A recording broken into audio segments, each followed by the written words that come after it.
Welcome back to the podcast at Parvate. We're talking about ESG, and today we're going to have a chat about the Parvate way and how Parvate are able to help you on your ESG journey. Today I have with me Jim Allenby and Paul Gaudoin from Parvate. Welcome, gents. Jim, can you start us off with the Parvate way? What does that mean? Thanks, John. Yeah, it's a good question. Thank you. I think as an organisation, it's really important to have a way of doing things and a reason for doing things. Certainly at Parvate, we've spent a number of years now. I think starting back in the mid 2015, 2016, we started moving our process away from community-based events and into ESG as an overall topic. And in 2020, we really moved with a bit more speed into this sort of ESG space. And at the time, we were seeing a lot of compliance and a lot of suggested as box ticking. And certainly something at Parvate we've been really passionate about is to make sure we can add value beyond compliance. And that's something as an organisation we've sort of championed, and we've seen some great results so far. So I guess the Parvate way, as I understand it, and I'm sure Paul will add his sort of thoughts on what it means to him, it's very much about helping businesses to not only obviously achieve this ESG criteria, and there is certain boxes that need to be ticked, but it's trying to increase performance and certainly add to a company rather than tie them up with compliance. So that's part of the Parvate way. Obviously, right. in our future and previous podcasts, we go into more detail, but certainly that's what it means to me. Yeah, I think, thanks Jim. Paul here, guys. For me, it's very much a pragmatic approach. What we've noticed is when you bring in a new topic that people don't know about, there's often an element of fear or of the unknown, and so that's something that we've had to work quite hard on understanding, and how to deliver that is to help organisations realise that it's a step-by-step approach, and you don't fail, you just start and you develop along the way. And so that pragmatic approach is very much something that I think Jim and I have both sort of worked hard to sort of realise within Parvate, is that we work pragmatically, although we're both from a high performance sport background, essentially, where there is a performance focus as well that comes into it, but certainly it is a step-by-step approach to continually improve a company's ESG performance. Yeah, I think that's right. I like the idea of the sporting background. I think that is really important. It was a very important part of getting the team together and getting everyone on board. So having started this journey quite early on, there must be quite a few questions that people have that are the usual questions. What sort of things that what sort of questions pop up on a regular basis? I think the most obvious question is, what is ESG and how do we do it? Right. And it's quite general, and there is a lot of different answers for that. So, I mean, a lot of our work, certainly over the last probably 2 years, back to 2020, is around actually getting some awareness of ESG as a topic, and awareness of what it actually captures. Most companies have been, and groups, and certainly boards, have been quite surprised that they're already doing it quite well. And as Paul mentioned, there is a fear of the unknown, and thinking you're going to fail an ESG sort of checklist. There is no such thing, certainly at the start. So a lot of it's been around, what is ESG and why are we doing it, and why do people keep asking me, what are we doing about ESG? So there's this real basic understanding of awareness. And then I guess sort of practically, we're doing a lot of ESG roadmaps. So it's setting up, whether that's an audit or a baseline or a sort of initial assessment of current ESG metrics, and then setting up a course for future improvement based on the metrics. And that's where we really like to use the behaviours and the sort of teamwork to come in there. But I think what we do mainly is the awareness and certainly those initial audit and roadmaps. We've seen some ESG reports that we've managed to commission, which have come out looking great, and I think we'll see more and more ESG reporting. And then people are starting to ask about green finance, ESG finance. They're getting questions from their bank when they're going for bank loans. What are you doing about ESG? So we're having to set these roadmaps up for finance. The road to net zero is a windy one and a tough one to follow. So just sort of understanding what net zero is, what all the scope 1, 2, and 3 emissions are.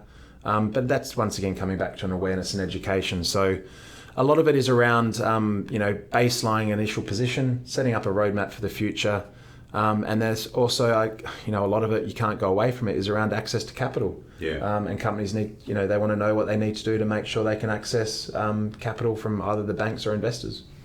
It's interesting, some of the discussions that I've had with various people from various industries over probably the last 12, 18 months initially was, we've heard about this ESG thing, but it's just a fad and it'll go away. Those same people, 12 months on are going, now ESG, we have to get that sorted, and we're starting to get involved. So whilst it initially started out as something that people weren't too sure about what it was, and it's everywhere now, you can see that it's an important factor going forward. And as I said, you throw in climate change, you throw in COVID and the effect on people, and in particular, potentially within Western Australia, from a social point of view or a workforce point of view, where there's a lot of jobs available, but not many people to fill them. So how are you looking after your staff becomes an important factor that, for whether you're in the resources industry, whether you're in banking, etc., those things have become really important, which fit under the banner of good ESG processes. Right. So in my role, I mainly deal with the finance end of the stick in the CFO level. I'm hearing that there's a lot of compliance, but you're also saying that there's value beyond that compliance. And I guess, look, off the top of my head, I'm thinking, risk matrix, maybe insurance benefits, and you're saying staffing, recruitment costs. What are the sorts of things that we could directly say are value beyond compliance to the organisation? So if we're actually saying to the board, well, look, it's not just a box ticking exercise, and I'm presenting to a board and I say, well, there are other things. Well, what sort of things would they be? Well, and I think, one thing just to mention at the start, there's nothing wrong with the compliance side of it. It's really important, and the box ticking is very important, like it is in a lot of industries and a lot of subjects. So it's certainly, we're very careful not to dismiss it or say it's not important, because it very much is. But I think, simply to answer that, it's the value to the leadership group, the business, the staff, the employees, wider stakeholder groups, the environment, human beings in general. It's there quite plain to see. It's if you can access capital because you tick certain boxes, that's really important, obviously, for the future of the business and making sure you keep your employees employed. But beyond compliance, you were seeing, like Paul mentioned, workers' conditions to be able to operate in a safe, both physically and mentally, workplace.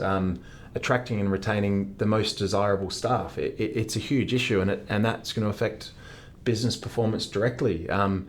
It's being able to hold a conversation with your investors when they ask you, what are you doing about ESG? It's, for example, we've gone through a literacy course with a number of mining executives, chairmen, CEOs, MDs, boards of directors, so that they can answer that question. Yeah.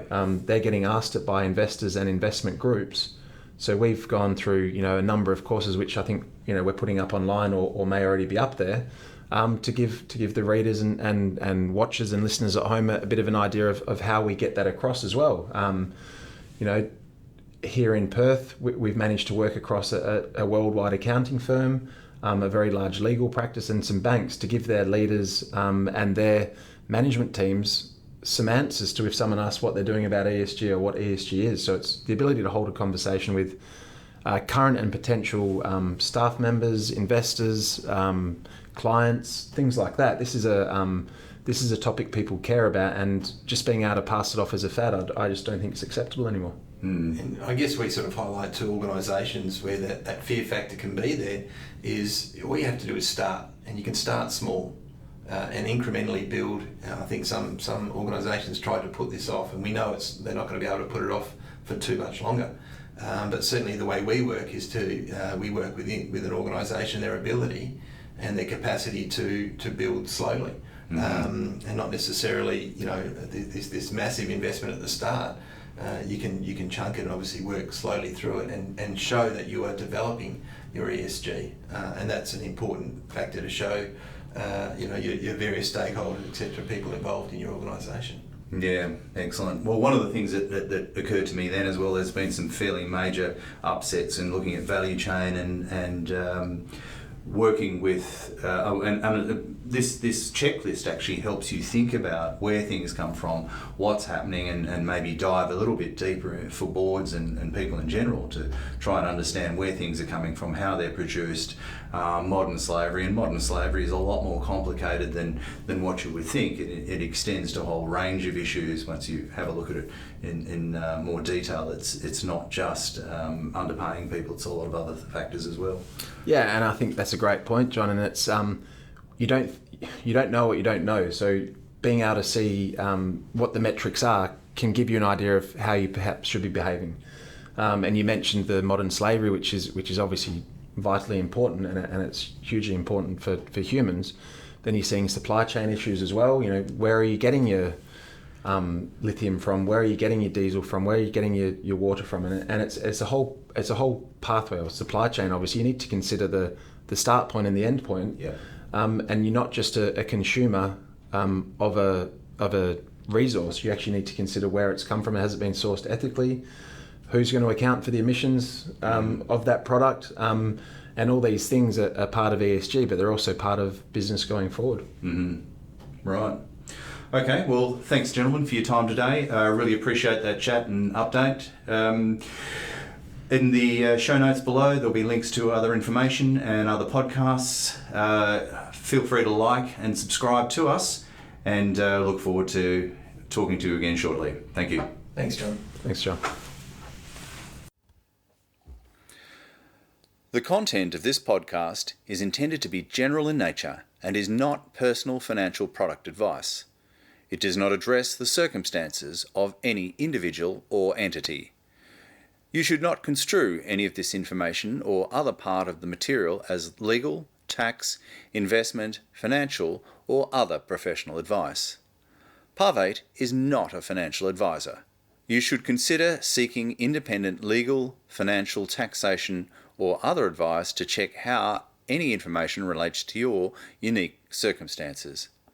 Nothing contained in the podcast constitutes a solicitation, recommendation, endorsement, or offer by Parvate or any third-party service provider to buy or sell any securities or other financial instruments in this or any other jurisdiction in which solicitation or offer would be unlawful under the securities laws of such jurisdiction.